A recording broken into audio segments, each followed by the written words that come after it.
სამშვიდობის ეთერშია არჩევანი გამოცხადებული არჩევნები და თვითმმართველობისთვის დაწყებული ბრძოლა ვინ როგორ აპირებს მოსახლეობის ნდობის მოპოვებას. ხდეს არჩევანის სტუდიაში მერობის კანდიდატები მრეწველებიდან გოგი თოფაძე და ქრისტიან დემოკრატები და გია ჭანტური ასევე მოგვიანებით ხელისუფლების პოზიციას მიხეილ მაჭავარიანი გაგვაცნობს. გაცემის ბოლოს კი სპორტული ფინალი, სპორტული თუ პოლიტიკური დაპირისპირება, როგორ ემზადებიან ქართველი მორაგბეები და მათი ათასობით გულშემატკივარი პრესტიჟის მატჩისთვის. ჩვენ არჩევანში პირდაპირ ჩართვა გველდება ტრაბზონიდან. ახლა გადაცემის პირველი სტუმარი გოგი თოფაძე არჩევანის სტუდიაში. საღამოშდების ბატონო გოგი. მადლობთ რომ მოგბრძანეთ. გთხოვთ.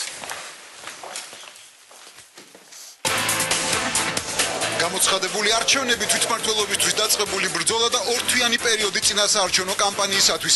რას მოუწოდებს ხელისუფლება ოპონენტებს? მოუწოდებ ყველა პოლიტიკურ პარტიას მაქსიმალურად გამოიყენოს მათთვის განკუთვნილი დრო და მიაწოდოს CSGO-ს ყველა კონკრეტული ინფორმაცია კონკრეტული უზუსტობების შესახებ. რაში გამოიყენებს დარჩენილ დროს ოპოზიცია და ვინ რას გეგმავს წინასაარჩევნო პერიოდში? ჩვენ შევეცდებით, რომ მინიმუმამდე დავიყვანოთ ხელისუფლების რესურსები გაყალბებასთან დაკავშირებით. თავარია რაც შეიძლება მალე დასახელდეს გიგი უგულავა კანდიდატად იმისათვის რომ კონკურენტუნარიანი გარემო იყოს არჩევნებზე. ჩვენ დიდი ხანია გამოცხადებული გვაქვს ვართ არჩევნებზე. ეხლა ვიწყებთ უკვე ყოველ კონკრეტულ ოჯახში მისვლას გადამოწმებას. როგორ აფასებენ საკუთარ შანსს დასახელებული კანდიდატები გადაარჩენს თუ არა მრეწველობა თბილისს? რატომ არ დაიწყო დღემდე გოგი თოფაძემ საარჩევნო კამპანია და რას ურჩევს მრეწველების ლიდერი ოპოზიციას გამარჯვების მისაღწევად?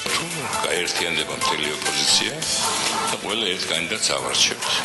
რა თქმა უნდა, შევერთებით მაგას ჩვენს. რას თავაზობს თბილისელებს ქრისტიან დემოკრატების რჩეული და როგორ აპირებს დედაქალაქის მოსახლეობის სოციალური პრობლემების მოგვარებას ყოფილი მენავთობელი? ჩვენ უნდა შევძლოთ რომ შევამციროთ გადასახადები ენერგომატარებლებზე და ეს რეალურია. რატომ არის დარწმუნებული ხელისუფლება საკუთარ კანდიდატში და რა არის უმრავლესობის გამარჯვების ფორმულა მომავალ არჩევნებზე? ჩვენ ნავიფიქროთ იმაზე, როგორ გავაძლიეროთ ქართული ეკონომიკა, შევქმნათ სამუშაო ადგილები და მოუგვაროთ ჩვენ თანამოქალაქეებს ის პრობლემები, რომლის წინაშეც ისინი არიან პოლიტიკოსები თბილისელების არჩევანის მოლოდინში.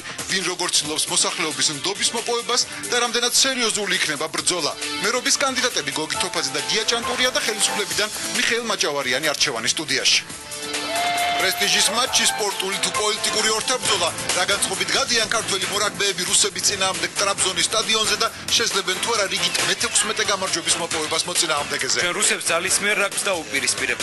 გუჩის საბრძოლო განწყობა და უკლებლივ ყველა მოთამაშე მოტივირებულია. რამდენად მოტივირებულია ის 6000 გულშემატკივარი, რომელიც ხვალინდელ მატჩზე დასწრებად გაემგზავრა, როგორ დაეხმარებიან გუნდს კომაგების სტადიონზე. გვეყოლება მედულეების, რომლებიც მუსიკალურ მხარდაჭერას გაუკეთებენ. ვიცით ჩვენ რაგბში რუსების მოგება როგორ უნდა და დარწმუნებული ვარ მოვიდა. დიდი რაგბის მოლოდინში დაბრუნდებიან თუ არა ქართველი სპორტსმენები საქართველოში მორიგი გამარჯვებით. რა ხდება ტრაბზონში ნეიტრალურ ტერიტორიაზე, სადაც რუსი და ქართველი სპორტსმენები ერთმანეთის პირისპირ წარსდგებიან. შეხვედრის დაწყებამდე 10 საათით ადრე პირდაპირ ჩართვა თურქეთიდან რაგბის კავშირის თავმჯდომარე გია ნიჟარაძე და ჩვენი გუნდის მხარდამჭერები. არჩევანის სპორტული ფინალი სტუდიაში.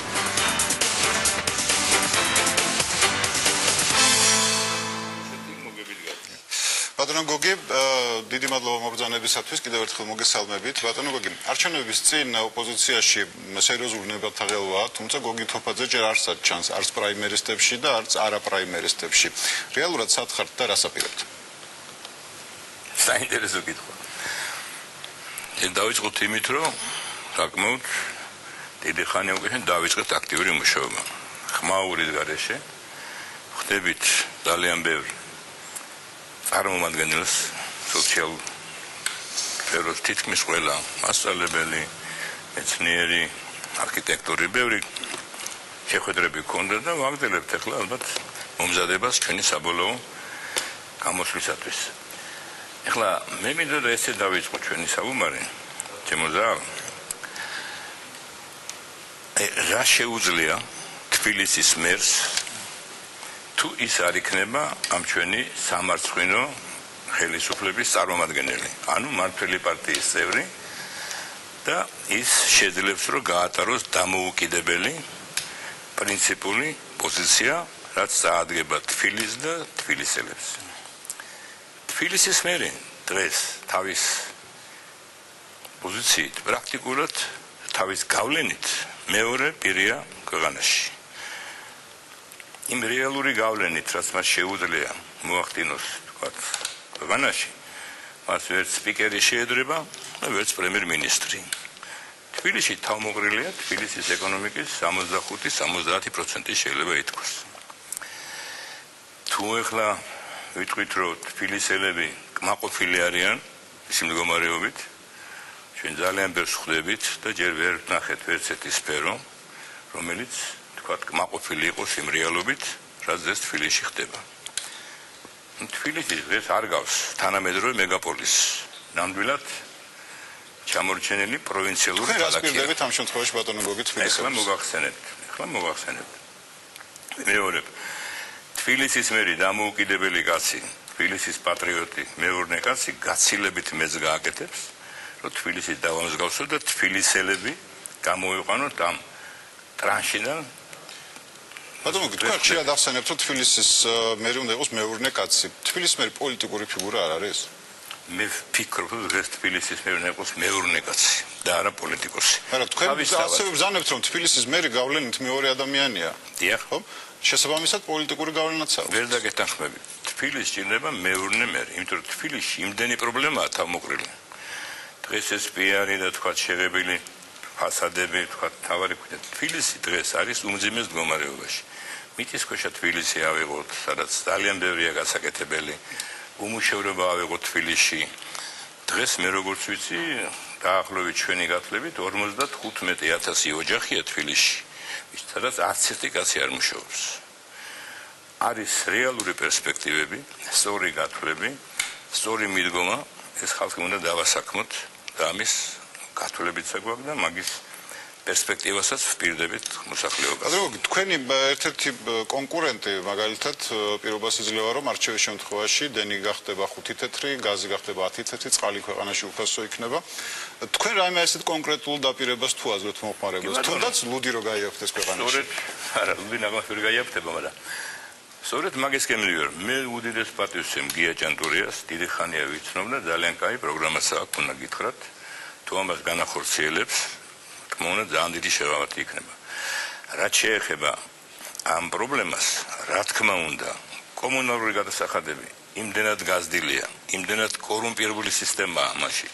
როგორ შეიძლება ქალაქში თქვა საშუალო ხელფასი კონდეს თქვა 60-კაციან ოჯახს 150 ლარი და გადასახადები 200 უახლოვდებოდეს. ეს არ მოუდგენელია. ამის უკან რაც არის, ეგაც უნდა გამოაშკარავოს იმ ახალმა პრეზიდენტმა, რომელიც არ იქნება ამ გუნდის წევრი. ბატონო, 2004 წელს თქვენ თქვით უარი პოლიტიკაზე, როდესაც პარლამენტში გახვედით სიით და წახვედით ბიზნესში, დაბრუნდით ბიზნესში. ახლა პირიქით აკეთებთ ბრუნდებით ისე პოლიტიკაში. რატომ გააკეთეთ მაშინ ამ ხელაპაუზა?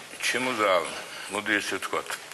პოლიტიკიდან კი არ წაველი, იმ სამარცხვინო პარლამენტიდან წაველი, სადაც ყოფნა მე არ ჭირდა. პარლამენტი ერთ-ერთი ყველაზე მთავარი პოლიტიკური ტრიბუნაა პოლიტიკოსისთვის. რა თქმა უნდა არის, მაგრამ იმ პარლამენტში ნამდვილად ყოფნა არ მინდოდა. და მე ვაგზელებ ჩემ თემას, თუ აღარ შემაწყვეტიო. ესე იგი, თბილისში ძალიან ბევრი რამე შეიძლება გააკეთოს ვიმეორებ დამოუკიდებელმა მერმა. თუნდაც ის სამუშაო ადგილების შექმნა, თუნდაც ის აბსურდული კომუნალური გადასახადები. გარდა ამისა, თბილისის ურბანისტული გათვლა, სწორი გათვლა, რეები კეთდება თბილისში, რატო კეთდება, რა იხარჯება მაგაში. ნამდვილად ვერ დაგეთანხმებით, რომ თბილისის თუნდაც ცენტრი სწორედ ვითარდება და სწორედ შენდება. რაც დენს გასა ცენტრალური რაიონები თქვა, იგივე საბურთალო ავიღოთ, სეულაკი, ვაკე, ვერა, ნუ ახლა იქ როდესაც ჩვენ კორუფციული ანგარიშიდან გამომდინარე ვაშენებთ სახლს სოკოებით ამოყავს, არ უტოვებთ ბავშვებს სათამაშო მოედანს, თქვა, იგივე მიწისქვეშა მანქანის სადგომებს. ეს ყველაფერი ხო იგივე ჩვენ ბავშვები ავიღოთ. როცა ბავშვი ეზოში ვერ ჩამოვა, როცა ვერ დაისვენებს ან ვიღაცა პენსიონერი ვერ გამოეძოში, როგორ შეიძლება ეს მივიღოთ ჩვენ როგორც ნორმა და რეალობა. ძალიან ბევრი სხვა პრობლემაა კიდე თბილისში. თუ მექნება დრო, ალბათ არ იქნება ეს ჩემი უკანასკნელი გამოსვლა. არა, თქვენ კიდევ გექნებათ წინასაარჩევნო პერიოდში ხშირად ამ სტუდიაში მოსვიდა, ასე ვთქვათ, თქვენი წინასაარჩევნო პროგრამის წარდგენის საშუალებაც. თუმცა მანამდე ბატონო გოგი, თქვენი კანდიდატურის დასახელება ზოგიერთმა დაუკავშირა იმ 7 მილიონი დავალიანებასაც, რომელიც დღეს თქვენ წარმოებას ედავება საგადასო სამსახური. ხომ არ ვაჭრობს გოგი თოფაძე ხელისუფლებასთან დღეს თავის კანდიდატურას? ეგაც კითხეს არაერთხელ. რაც ყაზბეგი შეიქმნა ჩვენი 100% ქართული კომპანია, იმის მერე უკვე 15 წელია სუგვედავებიან სუომი გვაქვს, ხან შევარდნაძე გთხოვდა 7 მილიონს, დაბაჭეო ხან დღევანდელი ხელისუფლება. ჩვენ არაფერს არ ვაჭრობთ, ნამდვილად მიმაჩნია, რომ ეს გადასახადები ჩვენ არ გადავიხდით, გამოვაცხადეთ ხმამაღლა. თორემ აბსურდულია და მიუღებელია და სწორედ ეს გადასახადები დაკავშირებულია იმასთან, რომ ჩვენ არ მიგვიღო მონაწილეობა, ჩვენი პარტია ძირითადად ჩვენი კომპანია ფინანსირდება. ეს ამასთანაა დაკავშირებული, მაგრამ მე ვაცხადებ იმ გადასახადებს, რომელსაც ჩვენ ესე უსამართლოდ გვაწერენ, ჩვენ შეიძლება აქ ვერ გადავწყვიტოთ, მაგრამ იმას ვამბობ, რომ ჩვენ ამას გავიტანთ ქვეყნის გარეთ, არაერთხელ გამიტანია ევროპის არბიტრაჟებში და მომიგია იგივე კასტელთან დავა და კიდე სხვა სადავო საკითხები, მაგრამ სწორედ ამიტომ ვეღარ გადაწყდა ვერც გვაწერენ საბოლოოდ, ვერც განიხილეს, ამას თავის პროცედურა აქვს, უნდა განიხილოს ჯერ სადავო კომიტეტმა, მერე ფინანსთა სამინისტრომ, მერე სასამართლომ და მერე ამას გავიტან იქ სადაც ვიცი რომ ამ საქმეს მოვიგებ. ამიტომ რა კავშირი აქვს ახლა მე თუ მივიღე მონაწილეობა არჩევნებში რა ამით რა შეიძლება? ან რატო აწყობს ჩვენს ხელისუფლებას რომ მე მივიღო, მით უფრო შევილაპარაკოთ რა, საკმაოდ კარგად ვიცით ის გამოცდილება გვაქვს 95 წლიდან როგორ ტარდება არჩევნები. ყველა დონის და გაყალბების სისტემები აქვს ჩვენს. ბატონო გოგი, ზუსტად არჩევნებზე მინდა გითხოთ, თქვენ არაერთ ინტერვიუში გითქვიათ, რომ არჩევნების წინ იწყება ხელისუფლების მხრიდან ფულის გამოძალვა და ბიზნესზე ზეწოლა. დღეს როგორ აფასებთ გარემოს, საარჩევნო გარემოს? ის რეკეტი, რაც ჩვენმა ხელისუფლებამ ამ შემოდგომით მოუწყო ბიზნესს, წარმოებს, ნამდვილად წინ დახვდება თუ დარჩენ კიდე ესენი. ეს იყო, ესე იგი, აბსოლუტურად გაუთვლელი, ერთი წლით გაუთვლელი თუნდაც აქცია, რომელმაც დააქცია ძალიან ბევრი წარმოება, ძალიან საშუალო მცირე ბიზნესი, იმისათვის, რომ ალბათ ხელისუფლებას რაღაცა გეგმა ჰქონდა, ან რაღაც ფული ჭირდებოდა საარჩევნოდ. ეს არ წაადგება ქვეყანაზე და ეს ძალიან მალე გამოიჩენს თავს. ჩვენ როდესაც ეს ხელისუფლება ჭრის იმ ტოტს, სადაც ზის, კაცო. როგორ შეიძლება ესე მოკლა ბიზნესი, წარმოება, ის რაც ინახავს ჩვენ ბიუჯეტს, ასაქმებს ხალხს, ის შემოდგომის აქციები, გინდათ ავიღოთ ჩვენი მაგალითი, მაისიდან დაწყებული შემოწმება ნოემბერში რო გათავდება მთელი სეზონი რომ ამას გადა 7 თვე გავიდა აქედა, ხო? არაერთი წარმოება ჩვენი, ესეთი უღმერთო თქვათ დაგვაწერეს უღმერთო ამდენი თანხები. ნამდვილად რამდენ სხვას, რამდენი მოდის შემთან და ჩივის და ყველას ურჩევ რომ მოდი ვედავოთ რა, ნუ წავალთ იმ გზით რომ მე მივიდეთ ვთხოვოთ, რაღაც გაგვინახო რომ გადაგვიტანონ, ვიდავოთ, მოდით ერთად ვიდავოთ და ეს ძალიან ბევრი რამე ამათ ისინი ვეღარ გაგვიბედავენ ბიზნეს წარმომადგენლებს, მეწარმეებს, იმიტომ რომ ჩვენ ვქნით ამ ბიუჯეტს, ჩვენ ვქნით ამ რეალობას ასაქმებთ ხალხს და მოდით ნუ ვიქნებით ესეთი მოჩილები. იმ პერიოდში, როდესაც აი ოპოზიცია ვერ ახერხებს თუნდაც საერთო კანდიდატის შეთანხმებას, თქვენ მიგაჩნიათ, თავისუფლად თქვენეთ შეთანხმებით ამ მოთხოვნას, რომ საერთო კანდიდატზე იყოს შეთანხმება ოპოზიციაში, მაგრამ რეალურად ამის ნიშნები არ ჩანს. ასეთ პირობებში რამდენად რეალურად მიგაჩნიათ, რომ ოპოზიციის კანდიდატებმა შეძლონ ხელისუფლების კანდიდატის დამარცხება? მე გეტყვით ოპოზიციაც ანდახან ისეთ ნაბიჯებს გავს, რომ რაღაც კამათია, რაღაც გაერთიანებებში, რაღაცა ერთი განცხადება კეთდება, მეორე კეთდება მეორე დღეს, რადიკალურად საწინააღმდეგო მესამე დღეს კეთდება. ეს რა თქმა უნდა ოპოზიციის იმიჯს ძალიან არ წაადგება. ამიტომ მე ვამბობ ეხლაც, რა თქმა უნდა, მიუხედავად იმისა, რომ საოცარი ნაბიჯები გადადგა ხელისუფლებამ, ისაც მარტო ჩვენ შევამოწმეთ, რამდენი ყალბი კორპუსებია, რამდენ ერთ ფინაში რო 32 კაცი იქნება, ჩვენ გვაქვს ეგ მასალები და გამოვაქვეყნეთ.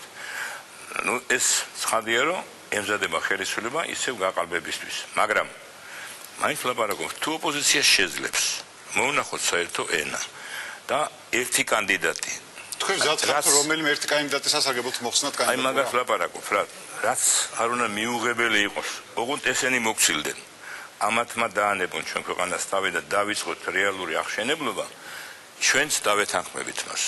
ჩვენც მაგრამ თქვენ რეალურად იმის ნიშნებს, რომ ოპოზიციამ შეძლოს ამ ერთ კანდიდატზე ჩამოყალიბება, გულწრფელად რომ ისეულო.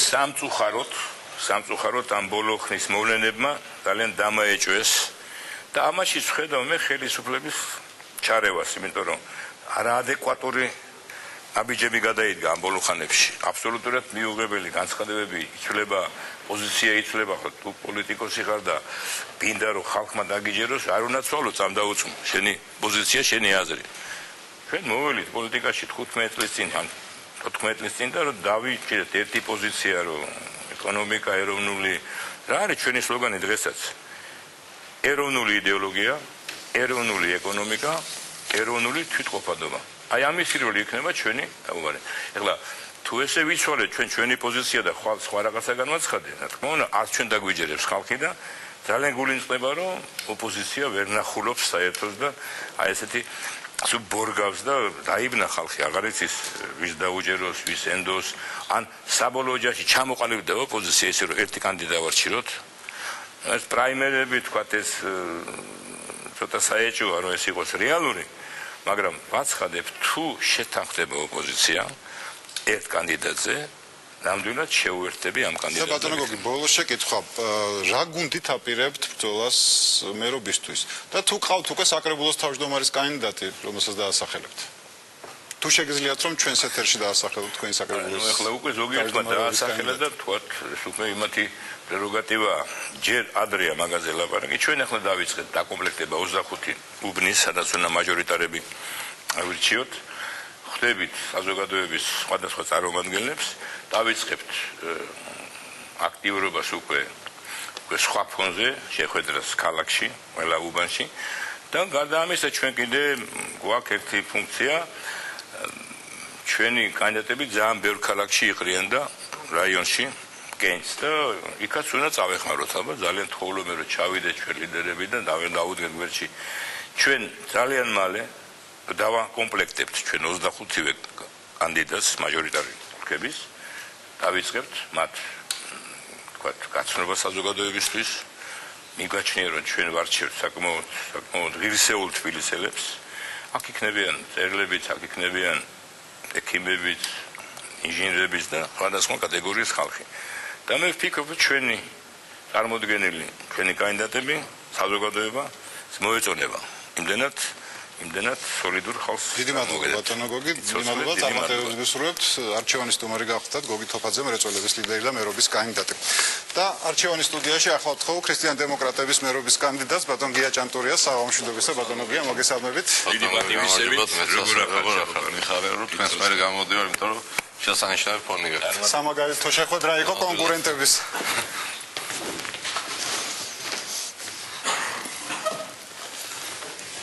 ბატონო გია, უბრალოდ ყოველსაკ მადლობთ რომ მოგზავნით და მონაწილეობას იღებთ დღევანდელ გადაცემაში. ბატონო გია, რატომ გადაწყვიტა გია ჭანტურიამ საქართველოში დაბრუნება იმ პერიოდში, როდესაც მას ძალიან სერიოზული პოზიცია უჭირავს აზერბაიჯანში და არის იმ სისტემაში, რომელიც ძალიან კარგად იცის და ამავე დროს ვარდების რევოლუციის შემდეგ გია ჭანტურია საერთოდ არ გამოჩენილა და ეხლა გამოჩნდა, როდესაც ქვეყანაში თვითმმართველობის არჩევანი. უბრალოდ ყოველსა მინდა მოგესალმოთ ზალ თქვენ და თქვენს ტელემაყურებელს და მოგახსენოთ ის რომ გია ჭანტურია ახლა არ დაბრუნებულა საქართველოში 2 წელი მე უკვე თბილისში ვარ, იმიტომ ჩვენ დავიწყეთ ძალიან მნიშვნელოვანი პროექტის განხორციელება, ეს გახლავთ სუფსის ენერგეტიკული კომპლექსის შექმნა, რომელზეც პრაქტიკულად 10 წლის განმავლობაში მიდიოდა მუშაობა და მიზეზი ჩემი დაბრუნებისა სწორედ ის გახლავთ რომ მე ვთვლი რომ დღეს ყველა შემთხვევაში მე შემიძლია რომ ჩემი ცოდნა, გამოცდილება და ენერგია და ურთიერთობები რაც მე მაქვს ჩამოყალიბებული ამ 15 წლის განმავლობაში ამ პროექტების მეშვეობით და მათი განხორციელების მეშვეობითაც მინდა რომ მოვახმარო ჩემ ქვეყანას, შემიძლია რომ გავაკეთო ის რაც დღეს ჭირდება ჩემ ქვეყანას და ამიტომ ბატონო გია, იმ დროს როდესაც თქვენ აზერბაიჯანში მუშაობდით, ქართულ მედიაში არაერთხელ დაიწერა რომ თითქოს თქვენ ინტერპოლი გეძებდა და წითელ ცირკულაში იყავით შეყვანილი და 2009 წლის მიწურულს მოხდა თქვენი ამ სიიდან ამოღება. ანუ როგორ დაალაგეთ ურთიერთობა ხელისუფლებასთან? ჯერ დავიწყოთ იქიდან რომ მე ესე იგი საქართველოსთან არც იმ გზით წავსულა როგორც ამას ასე ვთქვათ წერდნენ და როგორც ამობენ, ესე არც საბარგულით ამაზე არაერთხელ მithქვავს და ხა დროს დაკარგვებულად არ მინდა არც მანქანის საბარგულით არ გადავსულვარ, მე მუშაობდი ჩვეულებრივად საკმაოდ ინტენსიურად და მნიშვნელოვნად იმ პროექტებზე, რომელიც უკავშირდება კასპიის ზღვის გავლით ბაქო-თბილისი-ჯეიხანის ნავთობსადენზე ყაზახური ნავთობის მიერთებას ცხადია რომ იყო ძალიან დიდი პროექტები, დასრულდა პრაქტიკულად მოლაპარაკების შედეგები საკმაოდ მნიშვნელოვანია. ყაზახეთმა უკვე გამოაცხადა რომ ეს მიუერთებს თავის ნავთობის დიდ მოცულობას და 2 წელს წინ ჩვენ დავიწყეთ ესე ვთქვათ ურთიერთობა უკვე სხვა პროექტებზე, როგორც იხარებს. როგორ მოხდა თქვენი და ქრისტიან დემოკრატების დაახლოება, რა გაქვთ საერთოდ არგამაძის გუნდთან? მე პირველ რიგში მინდა გითხრათ რომ ჩვენი დაახლოება მოხდა იმის საფუძველზე რომ ამ შემთხვევაში მე განვიხილავ ქრისტიან დემოკრატებს როგორც იმ ადამიანებს რომლებიც ორიენტირებული არიან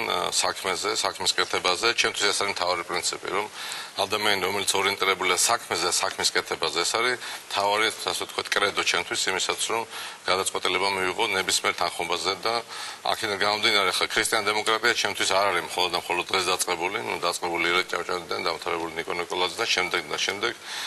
ყველა შემთხვევაში ჩემთვის მნიშვნელოვანია, რომ საუბარია არა, ვთქვათ, დესტრუქციული პროცესის წარმართვაზე, არამედ საუბარია კონსტრუქციული პროცესით აღშენებლობაზე და არა ნგრევაზე და მერე შენებაზე, არამედ აშენებულის გამოჯობესებაზე, არსებულის წარმართვაზე და იმ პოზიციაზე, რასაც ქვია შენება.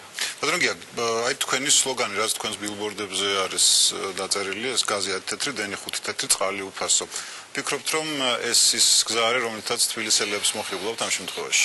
მე ვფიქრობ, რომ თბილისელების მოსახიბლელი გზა კი არ ახლავთ, ეს არის გზა, რითაც უნდა გადარჩეს ჩვენი ქვეყანა. იმიტომ რომ დღეს მე მიხარია, რომ ბატონი გოგი იყო ჩემ წინ, რომელმაც იცის რა არის საქმის კეთება. დღეს თუ ჩვენ ვერ შევძელით მცირე და საშუალო ბიზნესისთვის ხელშემწყობი პირობის შექმნა, რეალურად შეუძლებელი იქნება დასაქმების განხორციელება. ამიტომ როცა ჩვენ ვლაპარაკობთ, რომ უნდა შემცირდეს გადასახადები.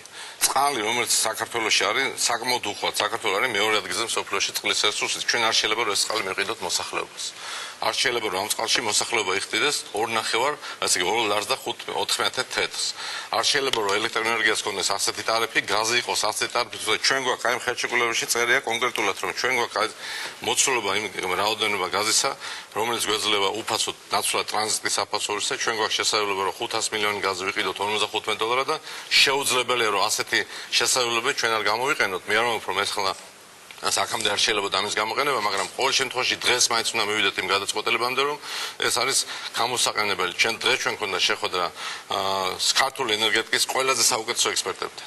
და მე უნდა გითხრათ, რომ მე მიგვირს ცოტა ხა გუცნაურად მოგეჩვენებათ, მაგრამ როცა ჩვენ ყავს ასეთი პოტენციალის მეცნიერები, როცა ჩვენ ყავს ასეთი პოტენციალის სპეციალისტები და მე დღეს ამაში კიდევ ერთხელ დავწმუნდი, საქართველოს ყავს უნიკალური ენერგეტიკოსები, რომელსაც ამ საკითხებზე მსჯელობა შეეძლო დაეწყო 3 წელი, 5 წელი, დღესაც და ხვალას და ყოველ შემთხვევაში ამის გამოუყენებლობა ნამდვილად არ შეიძლება, იმიტომ რომ ჩემთვის ახლა მე რომ მკითხო დღეს უნიშნელოვანია ის რომ ადამიანებმა დაიჯერონ ის რომ ეს არის გაკეთებადი და ჩვენ ამას გავაკეთებთ. ბატონო გია, თქვენ აცხადებთ რომ არჩევნებში კაპიკის დახარჯვას არ აპირებთ. როგორ აპირებთ არჩევნების მოგებას ფულის გარეშე? მე მგონი რომ ჩვენ ეს სტერეოტიპით უნდა დავანგრიოთ, გულწრფელად გეუბნებით ძალა, იმიტომ რომ ეს სტერეოტიპი არა, ეს სოფლიო გამოცდილება, რომ არჩევნებს ყოველთვის ჭირდება ფული. იცით რა, თუ სოფლიო გამოცდილებას უბრუნდებით, მე მგონია რომ არჩევნებს ფულის გარდა ჭირდება საქმე. და შეფასებების და კრიტერიუმის შეფასების უნდა იყოს საქმე და არა მხოლოდ საუბარი, ან არა მხოლოდ შეპირებები. ყველა შემთხვევაში არჩევნებს იგებს ის ადამიანები, ვისაც შეუძლია საქმის კეთება, ვისაც შეუძლია საკუთარი გაკეთებული საქმე წარადგინოს პირველ რიგში და მერე ელაპარაკოს ყველაფერი დანარჩენზე. ამიტომ მე ვთვლი რომ ფულის დახარჯვის ნაცვლად მე საქართველოსი საკმაოდ ბევრი ფული მაქვს დახარჯული. ის პროექტები, რომელიც ჩვენ გავაკეთეთ, დღეს ჯამბური ღირებულება მათი არის $70 მილიარდი და ეს არის ქვეყნის სიმყარე, ხერხემალი, ღერძი და ამ ქვეყანამ უნდა გამოიყენოს იმისთვის და მე ამას გულწრფელად გეუბნებით, აი ხეს რო დარგავს კაცი მე რეალდება რომ ეს გაეზარდოს და ნაყოფი მოწყვეტოს. ჩვენ იმიტომ გავაკეთეთ ეს პროექტები რომ ადამიანებს ხონოდათ მაქსიმალურად ხელშემწყობი პირობა და შეძლებოდათ ამ ნაყოფის მიღება და ეს პროექტები არავის არ არის გარდა ქართველი ხალხის. და ის რომ დღეს აქ ამხელა ტარიფი გაზზე 51 ასე ვთქვათ თეთრი შეიძლება ადამიანმა გადაისხადოს გაზში როცა ჩვენ გვაქვს 500 მილიონი გაზი ფიქსირებული ფასი და უფასო გაზი 5% რაც გაქვს გაზი. ხოთაშორის საერთო დაპირებები ახსოვს საქართველოს მოსახლეობას საპრეზიდენტო არჩევნების წინ ძირითადად ენერგომატარებლებს შეეხებოდა, თუმცა იქ სხვანაირად იყო, ანუ ის კანდიდატი მაშინ თავად იხდიდა საფასურს. არა, მე თავად ვერაფერს ვერ გადავიხდი, მე მხოლოდ ვამბობ იმას, რომ ჩვენ უნდა შევძლოთ იმ რეალობის, ასე ვთქვათ, გამოყენება ჩვენ სასარგებლოდ, რაც გაგვაჩნია. აი ამიტომ საუბარი იმაზე, რომ პროფესიონალი მიდგომა უნდა იყოს ყველაფერში. ამიტომ ეს თაობათა ხლეჩა. მე დღეს კიდევ აი გულწრფელად დავწმუნდი, რომ ჩვენ გვაქვს არაჩვეულებრივად მაღალი კვალიფიკაციის სპეციალისტები. ენერგეტიკის ინსტიტუტში, რომელშიც სადაც 700 კაცი მუშაობს, დღეს 10 კაცი მუშაობს. ეს არის წარმოუდგენელი, რომ საქართველოს ასეთი დიდი გამოცდილება რაც მას გააჩნია, ასე უგულებელყოს. ამიტომ, რა თქმა უნდა, ის რაცა ჩვენ პირდებით მოსახლეობას, რომ გაზის ტარიფი იქნება 10 თეთრი და ელექტროენერგიის ტარიფი იქნება 5 თეთრი, ეს არის რეალობა. დღეს კიდევ ერთხელ ვიმსჯელეთ ჩვენ ამაზე, დავრწმუნდით, რომ თავარიან პრინციპი, რომ პროცესი დავიწყოთ სწორედ, რომ ამ პროცესს სწორედ, ასე ვთქვათ, მიმართულება მიცე და ამასთან ჩვენ უნდა მოვიწვიოთ, რა თქმა უნდა, ჩვენი ექსპერტებიც, აპრილში ჩამოვლენ ჩვენი ამერიკელი ექსპერტებიც, რომლებიც ჩვენთან ერთად მონაწილეობდნენ აი ამ პაკეტის შემუშავებაში. ეს არის კანონი საქართველოს. აქ ყველაფერი გარკვეული წელი ამას უნდა წაკითხვა და ამას უნდა გამოყენება. აქ წერია, რომ ტარიფი არ შეიძლება იყოს იმაზე მეტი, რასაც ჩვენ ბატონო გია, მე იგივე კითხვას დაგისვათ, რაც ბატონ გოგის დაუსვით. თქვენ ნიძახით, რომ პოლიტიკაში აბრუნდებით. მერის თუ იმ შემთხვევაში კი თუ თბილისის მერად აგირჩევენ. თქვენ თვლით, რომ თბილისის მერი არ არის პოლიტიკური ფიგურა? მე აბსოლუტურად გავაზიარებ და ამას შესახებ არაერთხელ მithქვამს, რომ თბილისის მერი ჩემი თვალთახედვით უნდა იყოს პირველ რიგში კაცი, რომელსაც იცის საქმის კეთება და რომელსაც შეუძლია და რომელსაც საქმე გაუკეთებია. და ჩემთვის პოლიტიკური ფიგურა თბილისის მერი, რა თქმა უნდა, არის 2000 როხის თბილისის მერი პოლიტიკური ფიგურაა, მაგრამ მე რომ მეკითხებით, რატო ბრუნდები, ასე ვთქვათ, თბილისის მერობაზე, ან რატო ვადგენ ჩემ თავს ამ კანდიდატად, მე ამას ძალიან მარტივად აგიხსენე თქვენს და საქართველოს მოსახლეობასაც. მე რამდენიმე დღის წინ მქონდა შეხვედრა ამ ორჩეულებთან და ერთმა ქალბატონმა, რომელიც არის პედაგოგი და მას აქვს 30 წლის სტაჟი ფიზიკის მასწავლებელია. მითხრა, რომ მე თუ დავაგვიანებ 7 საათზე და მე ვფიქრობდი, რომ საუბრობდა სკოლაზე, მან თქვა, მე თუ დავაგვიანებ 7 საათზე ნაგვის ურნასთან, ჩემი 3 შვილი დარჩება მშიერი. მე მგონი, რომ ამ ქვეყანაში ვიდრე ერთი უკანასკნელი კაცი არსებობს ასეთი გაჭირებული, გია ჭანტურიას, გოგი თოფაძეს და ყველა ადამიანს, ვისაც საქმის კეთება შეუძლია, მორალური უფლება არ აქვს, რომ აზერბაიჯანში კი არა, სადაც არ უნდა წავიდეს და რა პირობებიც არ უნდა ქონდეს, იქ დარჩეს და ამ ქვეყანაში არ ჩამოდის და იქნება არჩეული მე რა თუ არ იქნება არჩეული, ის რისი გაკეთება შეუძლია, არ გააკეთოს თავის ქვეყნისთვის და ამ ხალხისათვის. მე გეუბნებით გულწრფელად, რომ ეს მე მივიღე ეს გადაწყვეტილება, რა თქმა უნდა, მე ვგზნო პასუხისმგებლობას და მე მზად ვარ ამ პასუხისმგებლობით მივიღე ყველაფერი იმას, რასაც რაც შეეხება ადამიანებისათვის საკუთარ პირობებს და ამ ძიმე გაუსაძლისი ყოფის გამოჯობესებას, რაც შეეხება ღირსების დაბრუნებას და რაც შეეხება ამ ქალაქისათვის იმ ტრადიციებისა და იმ სახის დაბრუნებას, როცა თბილისი იყო მართლა ცენტრი კულტურის, შემოქმედების, ხელოვნების, სიყვარულის, პატივისცემის, ურთიერთთანამშრომლობის, ძმობის, მეგობრობის, სიყვარულის. მეტი რა უნდა იყოს ამ ქალაქში? იცით რა, სულ სხვანაირად ფიქრობს ამ შემთხვევაში ირაკლი ალასანია, რომელიც იძახის, რომ ვინც თბილისს მოიგებს, ის მოიგებს საერთოდ ხელისუფლებას. ამავე დროს თქვენ ხელწერილიც კი დაუწერეთ ერთ-ერთ საინფორმაციო საშუალებას იმის თაობაზე, რომ თუ თქვენ მერად აგირჩევენ 15 წლის განმავლობაში პრეტენზია არ გაგიჩნდებათ პრეზიდენტობაზე და მოუწოდებთ სხვებსაც, რომ გაიზიარონ თქვენი აზრი. რას ნიშნავს ეს შეთავაზება? რატომ უწესებთ ასეთ ვადებს, პოლიტიკურ ვადებს საკუთარ თავს და რატო თავაზობთ სხვებსაც?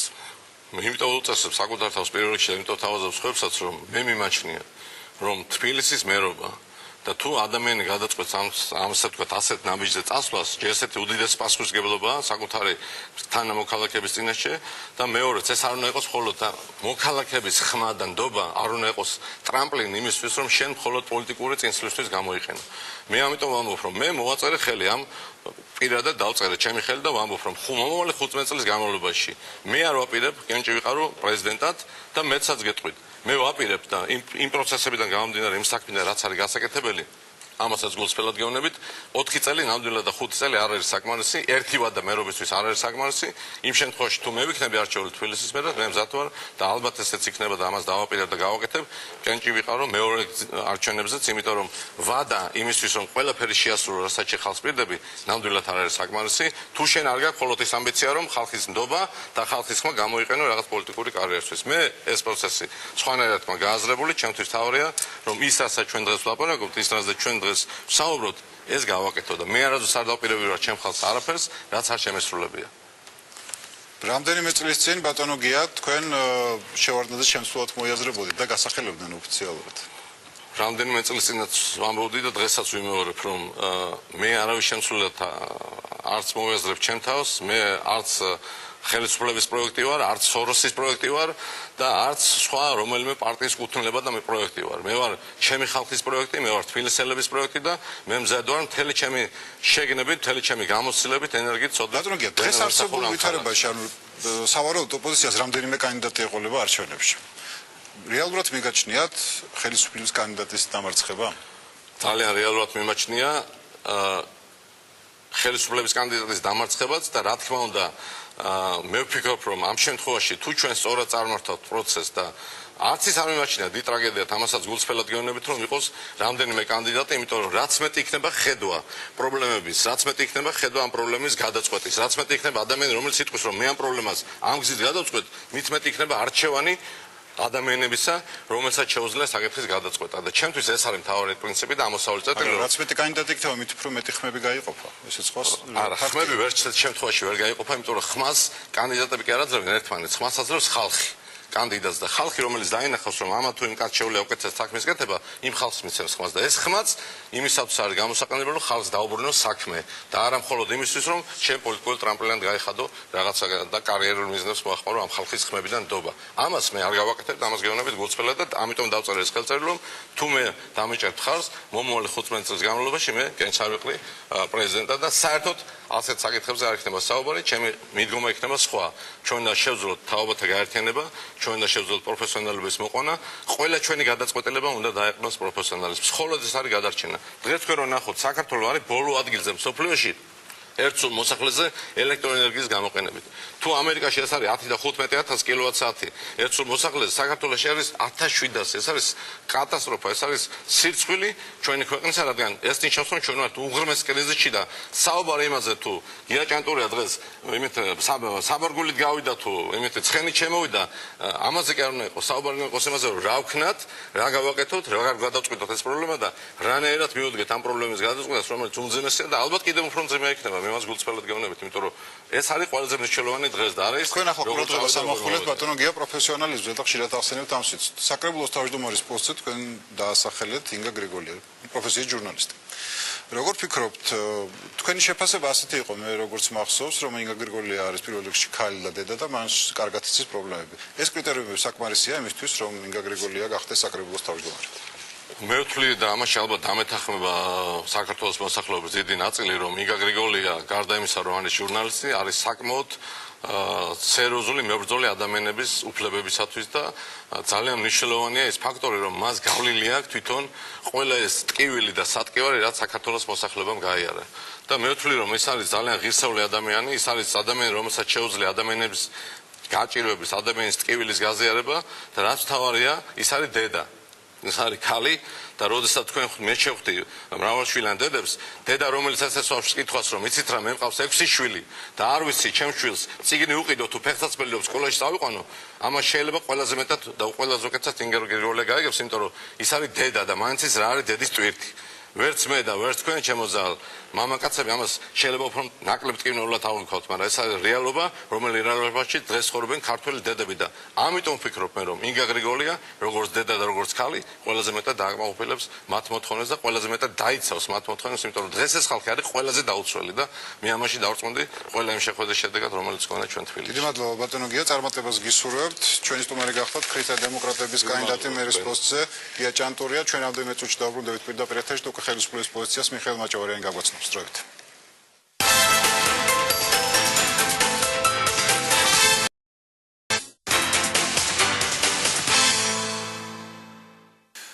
არჩევანი პირდაპირ ეთერში ბრუნდება და ჩვენი სტუმარი გახლავთ პარლამენტის ვიცე-სპიკერი მიხეილ მაჭავარიანი. საღამოშიდოს ბატონო მიხეილ, გმადლობთ რომ მოგზანდით.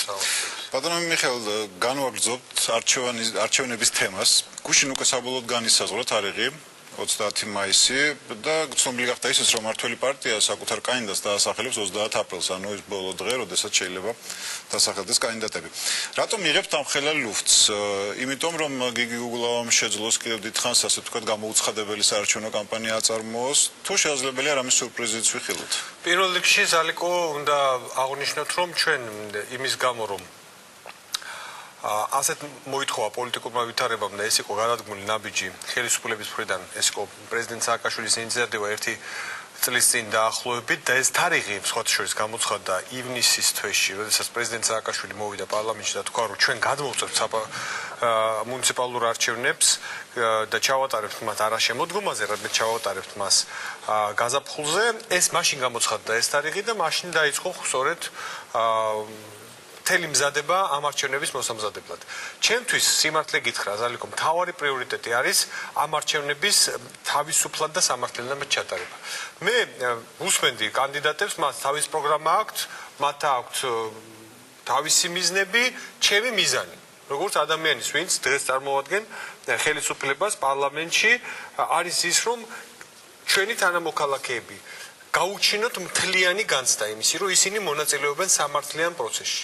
და ის ნაბიჯები, რომელიც დაწყებულია შარშანდელი წლიდან, ჩვენ გადავდგით ჯერ ჩამოვაყალიბეთ ჯგუფი, რომელშიც მოვიწვიეთ ოპოზიციის წარმომადგენლები, ჯერ ამ ჯგუფში არც ერთი ოპოზიცია არ მოდიოდა, შემდეგ შემოვიდნენ ოპოზიცია, გადავდგით ძალიან მნიშვნელოვანი ნაბიჯები, საერთაშორისო მედია მონიტორინგი, რომელიც მიმდინარეობს. ან ჩვენ თავად რაზე გვაკრიტიკებენ, რომ თქვენ ხართ ტელევიზიაში ძალიან დიდი დოზით და საუბარია ცენტრალურ არხებზე, რომელიც საქართველოს მოიცავს. კი, არის ორი ოპოზიციური ტელევიზია, რომელიც ძალიან ძლიერია თბილისში, მაგრამ გვაკრიტიკებენ, რომ აი თქვენ უზურპირებული გაქვთ ტელევიზია. ჩვენ ამისთვის ზათავართ ჩავატაროთ საერთაშორისო მონიტორინგი. ჩვენ ზათავართ ძალიან მკაცრად გავაკრიტიკოთ, გავაკონტროლოთ ადმინისტრაციული რესურსი. ჩვენთვის ძალიან მნიშვნელოვანია, რომ შეიცვალა თვითონ პრინციპი. რა გარანტიას აძლევთ ბატონო მიხეილ, რომ ადმინისტრაციული რესურსი არ იქნება გამყრობილი? მუდმივად იყო, მე შეგახსენებთ, რა იცი, იყო დარბაზების დაქირავებასთან დაკავშირებით, ყოველთვის პრობლემები ოპოზიციასთან. ჩემთვის მთავარია დღეს, ჩვენთვის მთავარია. არა ის, რომ უბრალოდ გავიმარჯვოთ არჩევნებში. არამედ ის, რომ ჩვენ თანამოქალაქეებს, პირველ რიგში იმ ადამიანებს, ვინც მისცემენ ოპოზიციურ კანდიდატს ხმას და დამარცხდებიან, რომ მათ კონდეთ განცდა, რომ ისინი სამართლიან ბრძოლაში დამარცხდნენ.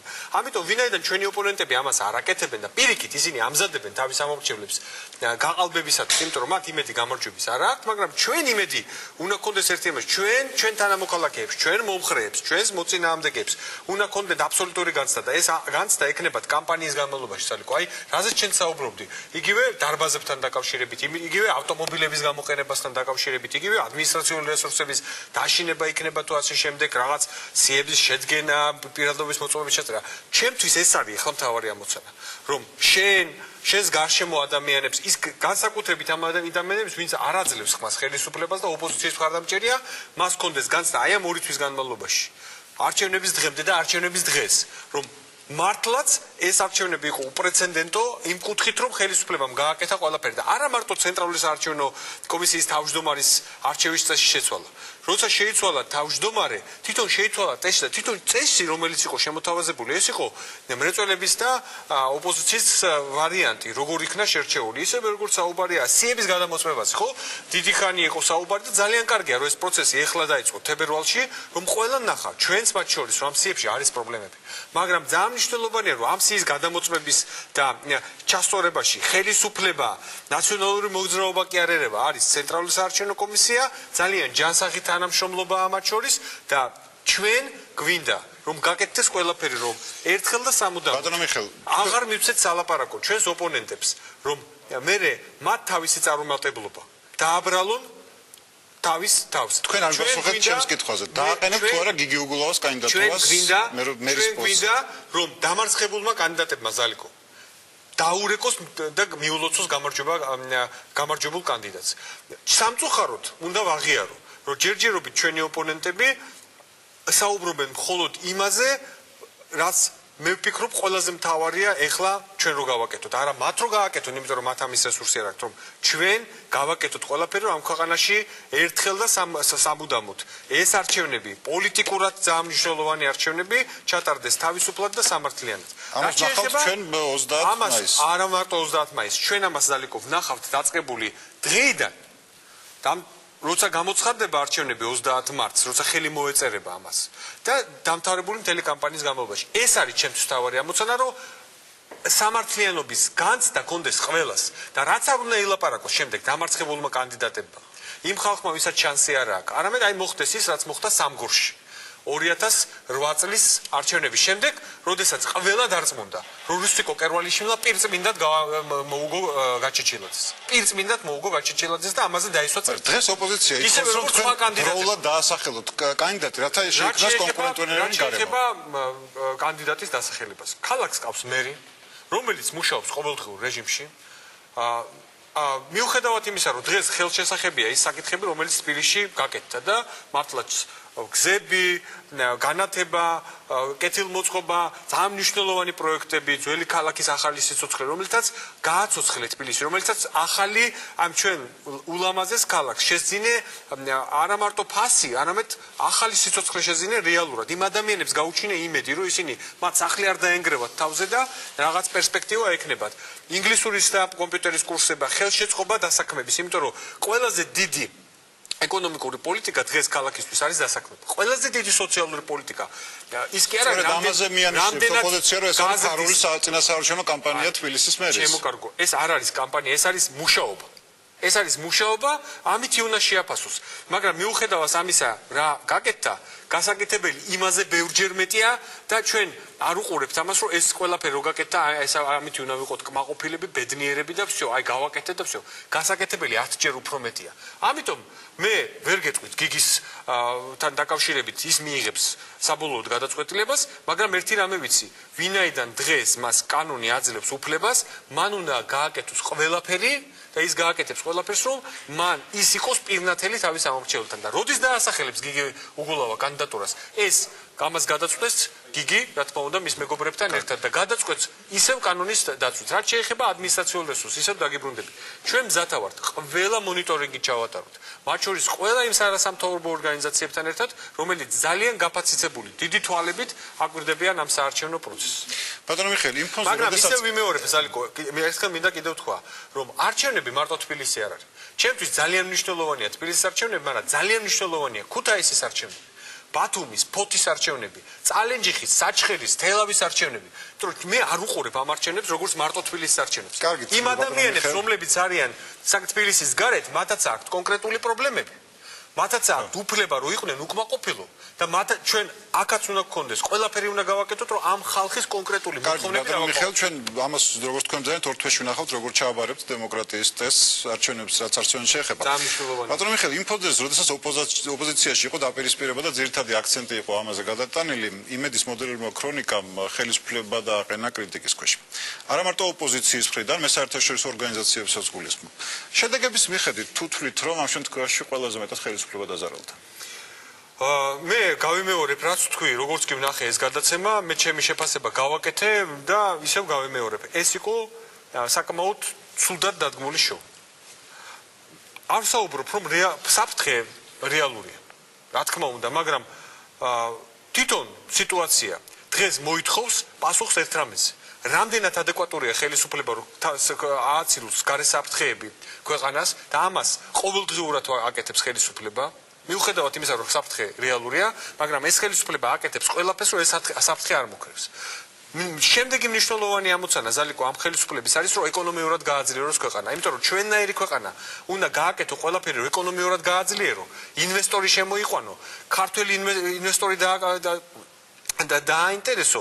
ამიტომ ჩვენ უნდა ვიზრუნოთ იმაზე, რომ ქვეყანა ეკონომიურად გაძლიერდეს, ინვესტორი შემოვიდეს, გაძლიერდეს ქართული ეკონომიკა, აქედან გაჩნდეს ფული, დასაქმდეს ხალხი, მიიღოს სოციალური დახმარება და რა თქმა უნდა, ეს არის მთავარი პრიორიტეტი. ამიტომ მე ჩემი შეფასება გავაკეთე და მიუხედავად საფრთხეებისა, რომელიც არსებობს, ასეთ გადაცემასთან დაკავშირებით მე ჩემი პოზიცია ჩამოვყალიბე და ეს იყო საკმაოდ მკაფიო უარყოფითი პოზიცია, რომ ამან საკმაოდ დიდი უარყოფითი ეფექტი მოიტანა. საერთოდ ტელევიზიები საფრთხები რო არსებობს, ამაზე ძალიან ბევრს საუბრობენ, მაგრამ იყო თუ არა რეალურად ეს ის ფორმა გამოხატვის ამ საფრთხეების, რაც ქვეყნის წინაშე დგას. ფორმა როგორი იყო? ფორმაზე მე თქვი, რომ მე ეს ფორმა არ მომეწონა და არა მარტო მე, ეს არ მოეწონა ძალიან ბევრ ადამიანს. ამ ფორმამ შინაარსი დაჩრდილა. ის რომ საფრთხე არსებობს, მე ამას დღესაც გეტყვით, ის რომ რუსეთი არის პრობლემა, ეს ჩვენ უნდა ვიცოდეთ, მაგრამ ხელისუფლება აკეთებს ყველაფერს, რომ ამ საფრთხეები ჩვენ თავიდან ავირიდოთ. ეს არის ჩვენთვის თავარი და ხელისუფლება აკეთებს ყველაფერს, რომ ჩვენ უბრალოდ კი არ ვიყოთ ამის წინაშე, რომ აი ყავს ეს მეზობელი და ამ რუსეთს საქართველოს ვერ აიღებ და ვერ გადადებს სხვაგან. რა, იმიტომ რომ ჩვენ ესეთი ისტორიული ბედი გვარგუნა. ჩვენი სიძლიერით უნდა გავიდეთ ფონს. მე მინდა გავიხსენო გიტლერის დროინდელი ევროპა. ბრიტანეთს ყავდა ორი გამორჩეული ესე იგი პოლიტიკოსი. ერთი იყო ჩემბერლენი, რომელიც წავიდა მოლაპარაკებაზე გიტლერთან და გახსოვთ ალბათ ეს ფრაგმენტი, რომ მან ჩამოიტანა ესეთი ფურცელი და თქვა, რომ მე თქვენ ჩამოგიტანეთ მშვიდობა რომელიც ემშვიდობა მე დაიხა ფარატინა ქაღალდათ არ იყო გიტლერს და იყო ჩერჩილი, რომელიც არწმუნებდა ბრიტანელებს, ევროპელებს, ამერიკელებს, სხვათა შორის რუზველტს, რომ შეუძლებელია ამ ადამიანთან მოლაპარაკება, ჩვენ უნდა გავძლიერდეთ, ჩვენ უნდა შევქმნათ ყველაფერი, რომ შემდეგ ფაშიზმს დაუპირისპირდეთ. ამიტომ მე ვფიქრობ, რომ აი ამ გზაზე უნდა გავიდეთ ჩვენ. ჩვენი ეს გზა, ჩერჩილის გზა არის ეკონომიური გაძლიერება, ინვესტიციების მოზიდვა და ჩვენი ხალხისთვის ყველა იმ პირობის შექმნა, რომ მათ ჰქონდეთ სამუშაო ადგილი, სოციალური დაცვა და რაც მთავარია, სახელმწიფოს მთავარი ფუნქცია. ჩვენი ხალხი უნდა იყოს დაცული. და პრეზიდენტი სააკაშვილი ყველაფერს აკეთებს ამისთვის, დრო, ენერგია, ნერვები, რომ ჩვენი ქვეყანა იყოს უფრო მეტად დაცული. ბატონო მიხეილ, ამ მოდელებულ ქრონიკას მოყვა ძალიან ხმაურიანი აუდიო ჩანაწერები, რომელიც ვებგვერდებზე დაიდო. ამას დაკავშირებით ჩვენ გამარტოებებით მოვისმინეთ, რომ ეს არის ფაბრიკაცია, ანუ მონტაჟი, ანუ ამოღებულია სხვადასხვა დროს ფრაზები და შემდეგ დამონტაჟებულია ეს ყველაფერი. სულაც რომ ასე იყოს, როგორი გამარტოებიც გაკეთდა. შესაძლებელია რუსეთმა ასე თავისუფლად უსმინოს ჩვენს მოქალაქეებს, მათ შორის ქვეყნის პირველ პირს. იცით რა არის? ჯერ ესეთი მე მოვისმინე იმ ადამიანების განმარტებები, ვინც მონაწილეობდა ამ საუბრებში. მე არ მაქვს უფლება შევიტანო ეჭვი, როცა ორი მონაწილე ადამიანი საუბრობს, რომ ეს იყო ფაბრიკაცია. რაც შეეხება მე სხვა რაღაცებიც მოვისმინე, რაღაც წიაღსულები, რომ საიდან წამოვიდა ეს ჩანაწერები, მოკლედ აი რას არ გაიგებ ამ ხნის განმავლობაში. ფაქტი ერთია, რომ ვიღაცას უნდა ზალიკო, რომ ჩვენ ვისაუბროთ მე და შენ ფარულ ჩანაწერებზე, ვინ ვის ესაუბრება, როგორ ესაუბრება და ასე შემდეგ. ფაქტია, რომ ეს არსებობს. ფაქტია, რომ რაღაცა ფაბრიკაცია ხდება. მე მოვისმინე ისეთი ადამიანის განმარტება, რომელმაც ამბობს, რომ თუ მაგალითად მე და ჩემი მეუღლის ნალაპარაკებებს ერთი თვის განმავლობაში შეინახავ, შეიძლება ისე ააწყო მე რომ აბსოლუტურად ასე იგი ლაპარაკი იყოს, მაგრამ შინაარსი სხვა იყოს. არა, ეგ გასაგებია, მაგრამ ამ შემთხვევაში ხომ და მოусმინო რომ ჩაიწერო ეს ლაპარაკი. შესაბამისად პირველი პირის ლაპარაკის სისტემა და იწერა. ვიღაცას უნდა რომ ჩვენ ვისაუბროთ მე და შენ ახლა არა იმაზე თუ რა უნდა გავაკეთოთ ქვეყნისთვის, ეკონომიკისთვის, ჩვენი მოსახლეობისთვის, არამედ უნდა ისაუბროს აი ამაზე.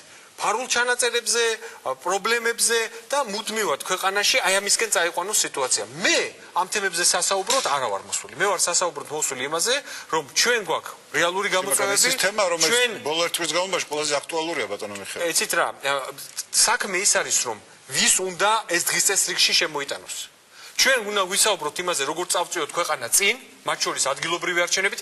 ადგილობრივი არჩევნები ვიღაცისთვის არის ჭექაქუხილი, ჩემთვის და ჩემი მეგობრებისთვის არის გზა წინ.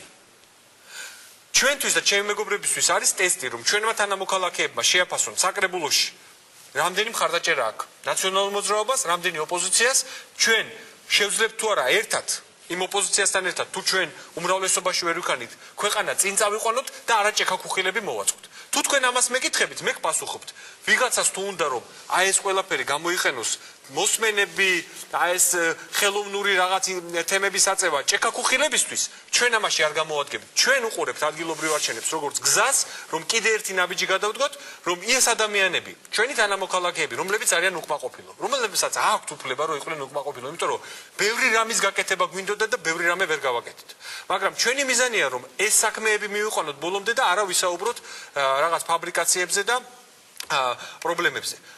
რუსეთი არის პრობლემა, არ დაგავიწყდეთ რომ რუსეთში ფიზიკურად უსწორდებიან ჟურნალისტებს, უბრალოდ კლავენ ჟურნალისტებს, ფიზიკურად უსწორდებიან იმ ადამიანებს საქართველოს რუსეთის გარეთ, ვის არ მოწონს და უსწორდებიან დემონსტრაციულად ზალიკო. დემონსტრაციულად პოლონიუმით მოწამლა ადამიანი შეიძლება ყველანაირად მოკლა, მაგრამ დემონსტრაციულად როგორ უნდა მოკლა ამ პიკადილიზე, ლონდონის ცენტრში.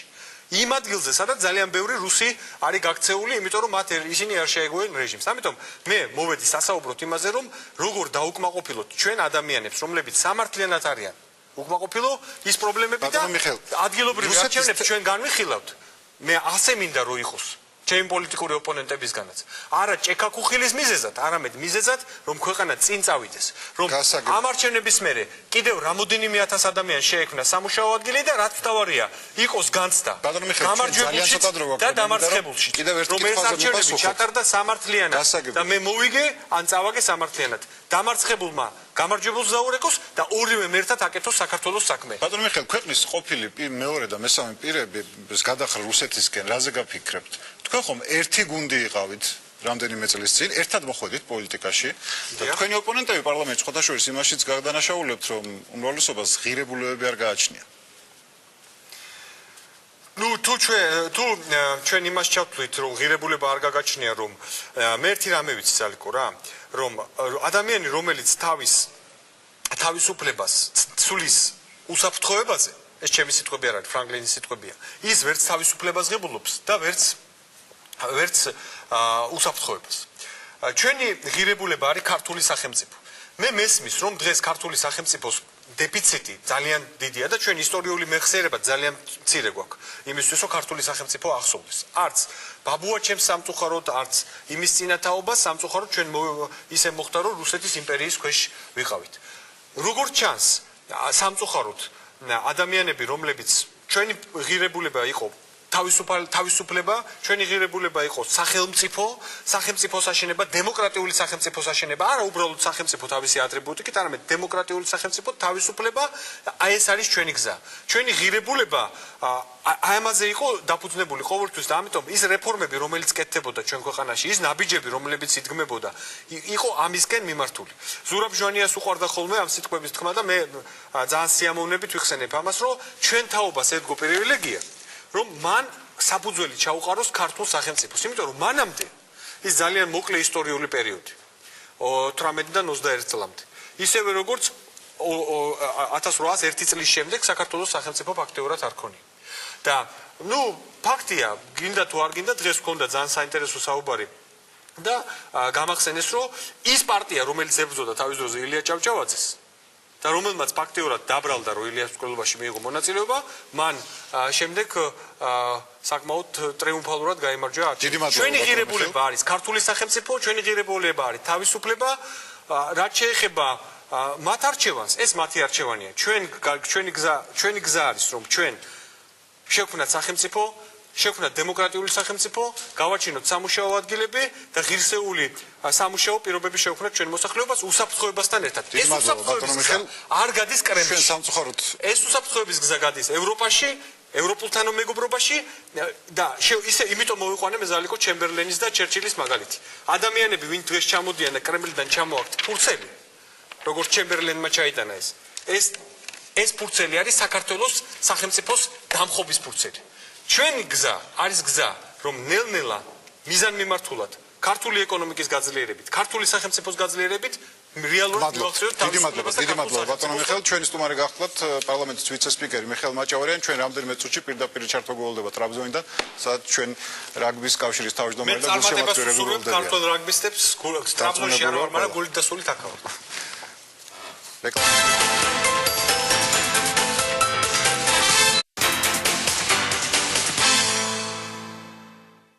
არჩევანი პირდაპირ ეთერში ბრუნდება და რა ხდება ახლა ტრაბზონში, სადაც საქართველოს ნაკრები პრესტიჟის მატჩით ემზადება პირდაპირ ჩართვა თურქეთიდან. ახლა ტრაბზონში იმყოფებიან გიან იჟერაძე, საქართველოს რაგბის კავშირის თავმჯდომარე და ასევე საგულშემატკივრად ჩასული ნიკა რამიშვილი და მიხეილ მშვილდაძე, ასევე დავით ერაძე, რომელიც ახლა დამეხმარება ინტერვიუს წაყვანაში. მოგესალმებით ბატონებო.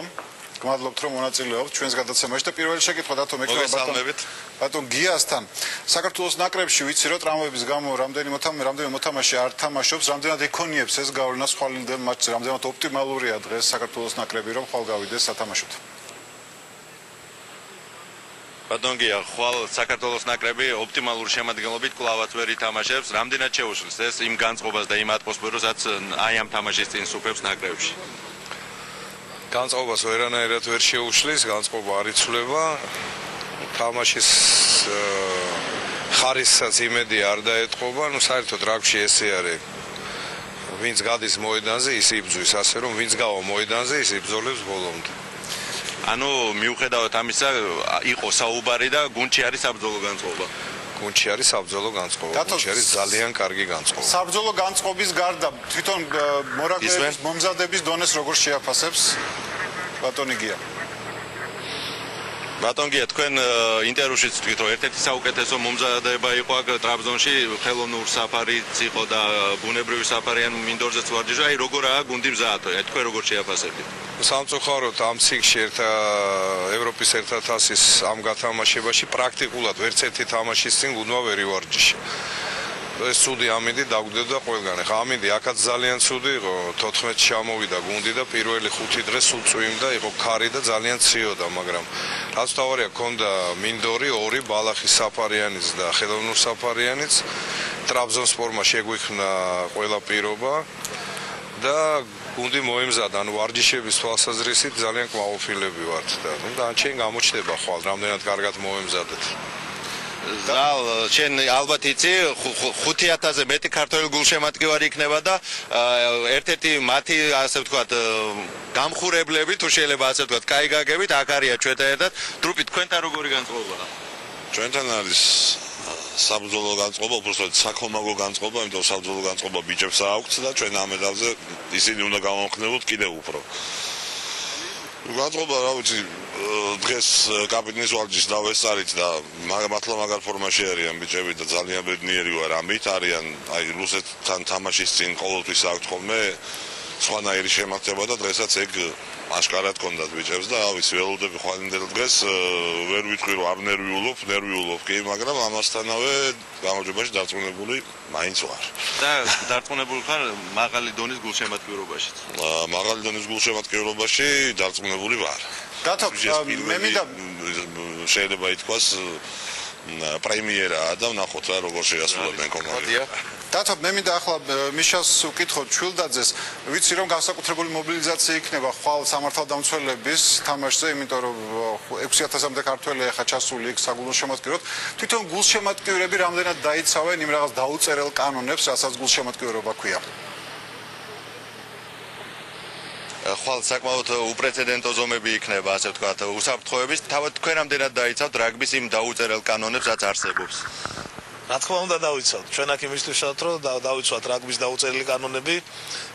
კომაკთა კლუბის პრეზენტაციაზე იყო ჩამოწერილი ეს, სხვა შორის მე ძალიან მომეწონა, იმიტომ რომ მართლა რაღაც ქართული და რაინდული იყო ეს ყველაფერი. ჩვენ პატივს ვცემთ მოწინააღმდეგე გუნდს, რომელი ქვეყნიდანაც არ უნდა იყოს ის, მის ვაშკაცურ თამაშს ველოდებით, მაგრამ ველოდებით ჩვენს გამარჯვებას და მათი მხრიდან ღირსეულ მარცხსაც დიდი სიამოვნებით მივიღებთ და ძალიან ღირსეულად უკომაგებთ ჩვენ გუნდს ბოლომდე რა. მართლა ხვალ ვიქნებით მე-16 მოთამაშეები ჩვენი გუნდისთვის, ჩვენ კომაგები, იმიტომ რომ ამხელა გზა გამოვიარეთ.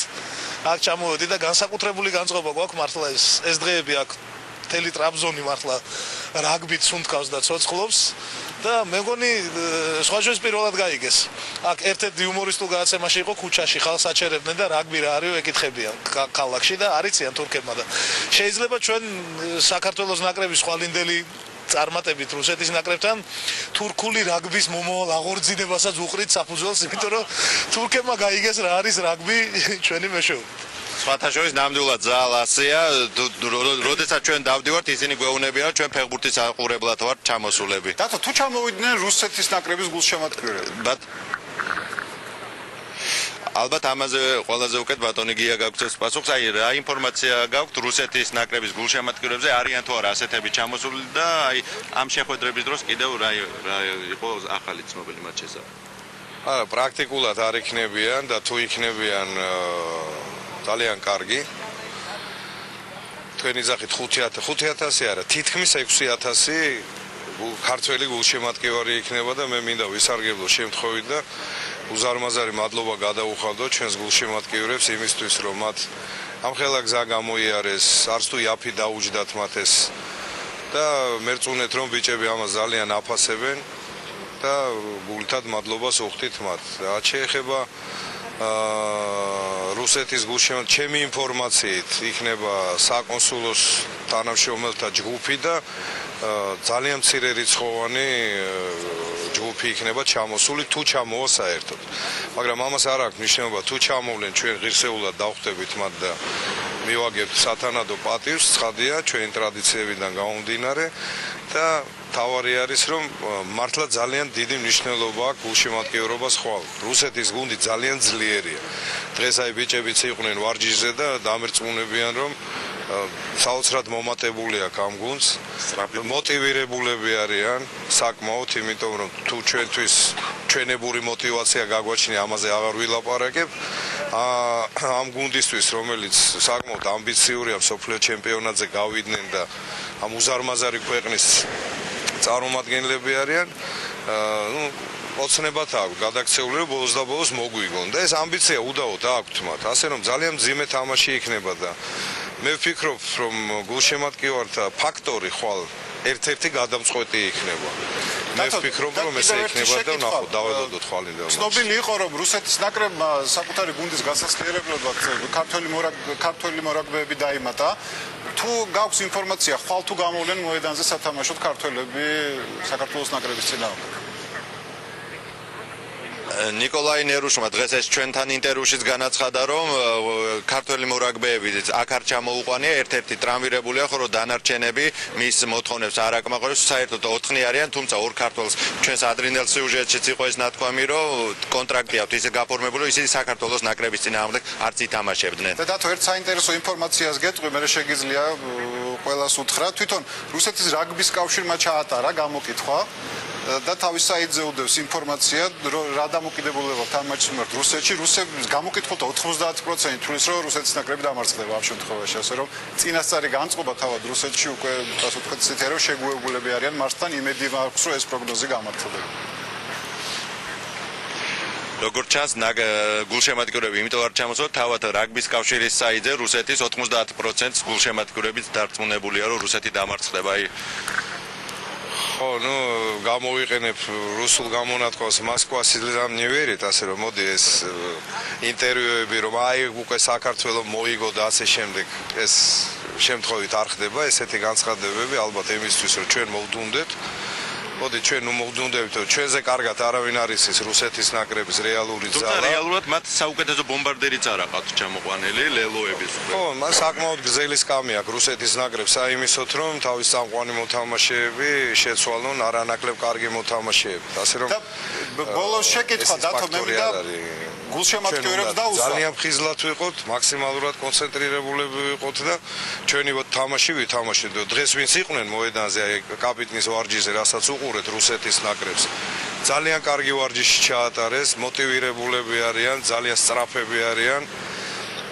არა დათო გულშემატკივრებს წინასწარ თუ აქვს მომზადებული რაიმე სცენარი როგორ მოხდება გუნდის მხარდაჭერა ანუ მე ვიცი რაღაც მედოლეები ჩამოვიდნენ მანდ რომლებიც რაღაც დაუკრავენ და ესე გამხნევენ აი რა სცენარია გუნდის გასამხნევებლად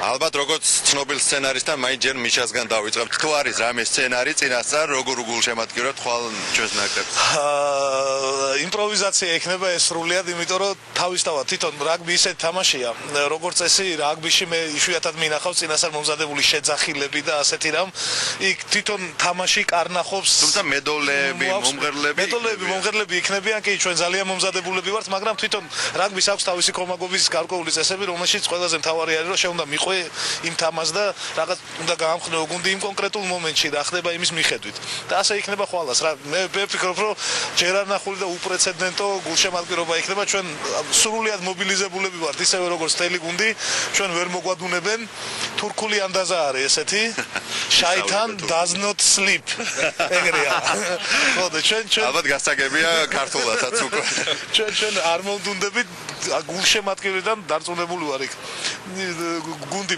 პროფესიონალები არიან და ბუნებრივი არც ერთ წამით არ მოდუნდებიან, მაგრამ ასტრებუნები არ მოდუნდებით არც ერთი წამი. ბოლომდე დაუდგებით გვერდში ჩვენ. და ზალ, შენ ხო არ იქნები მე-16 მოთამაშე ხვალ ამ თამაშზე. და ხვალ მთელი საქართველოს მე-16 მოთამაშე იქნება. დიდი მადლობა დათო შენს და შენ სტუმრებს გადაცემაში მონაწილეობისთვის. მე წარმატებას უსურვებ ჩვენს გუნდს და ჩვენი მთელი შემოქმედებითი ჯგუფი წარმატებას უსურვებს საქართველოს ნაკრებს ხვალინდა თამაში. ასეთი იყო არჩევანი დღეს. წარმატება უსურვებთ ჩვენ მორაგბეებს. ჩვენ ზუსტად ერთ კვირაში შევხვდებით ისევ არჩევანის სტუდიაში. ნახვამდის.